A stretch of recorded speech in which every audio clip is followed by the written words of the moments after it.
जयपाल डराल जी हमारे पार्टी के senior leader हैं। भारतीय जनता पार्टी ने पिछले 8 महीनों की सरकार में जो निरंतर काम करके लोगों को सुख सुविधाएं पहुंचाने का काम शुरू किया है, 10 साल की आम आदमी पार्टी की बीमारियां, उनके ऊपर काम किया है। नई सड़कों का जाल बिछाना शुरू किया है, पीने की नई लाइनें और सीवरेज की नई लाइनें डालनी शुरू की हैं। व्यापारी भाइयों के लिए 24 घंटे दिल्ली के अंदर मार्केटें खोलने की इजाजत दी है। जितनी इंडस्ट्री है वो जो सारी इंडस्ट्री को बिना लाइसेंस लिए ही इंडस्ट्री चला सकते हैं, लाइसेंसिंग एमसीडी से बाहर निकालने का काम किया है।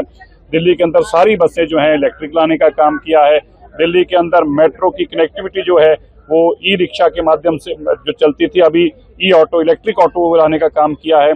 दिल्ली के अंदर रेखा गुप्ता जी ने यमुना की सफाई से लेकर दिल्ली की सफाई का जो बीड़ा उठा रखा है, हमें यकीन है कि भारतीय जनता पार्टी 12 सीटों पर ही अपना परचम लहराएगी और जयपाल जी बड़े मार्जिन से जीतकर यहाँ से जाएंगे। एक्यूआई लेवल लगातार दिल्ली में बढ़ता जा रहा है, उसके लगातार जो प्रयास है आपके द्वारा क्या किया? लगातार प्रयास कर रहे हैं। पिछले 10 सालों की बीमारी है, आम आदमी पार्टी हमें ये बीमारी देकर गई है। पिछले साल के मुकाबले इस साल का एक्यूआई बेहतर है, क्योंकि हमने जो 5-6 बड़े कदम उठाए थे। देखिए 10 साल और 15 साल की सारी गाड़ियां दिल्ली में चल रही हैं, उसके बावजूद दिल्ली का एक्यूआई पिछले सालों से बेहतर है। कभी 50 पॉइंट कम होता है, कभी 60 पॉइंट कम होता है, कभी 100 पॉइंट कम होता है। दिल्ली के अंदर सभी हाई प्राइस बिल्डिंग्स के ऊपर हमने नए स्मोक गन्स लगाने का काम शुरू किया।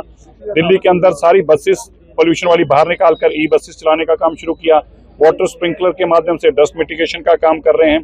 दिल्ली के अंदर पोल्यूशन को कंट्रोल करने के लिए जितनी बाहर से व्हीकल आ रहे हैं उनका पीजीसीसी का चेकिंग करके प्रॉपर इन्वेस्ट कर रहे हैं। रेजिडेंशियल एरियाज के अंदर, यहाँ कमर्शियल एरियाज में जो कंस्ट्रक्शन चल रही है उसकी मॉनिटरिंग कर रहे हैं। 8000 से ज्यादा नई इंडस्ट्रीज जो दिल्ली में बिना जो पोल्यूशन चलाई चल रही थी बिना परमिशन के, उनका ऊपर शिकंजा कस के उनको पोल्यूशन नॉर्म्स के अंदर लाने का काम किया। इस तरह से अनेकों कदम उठाए जा रहे हैं।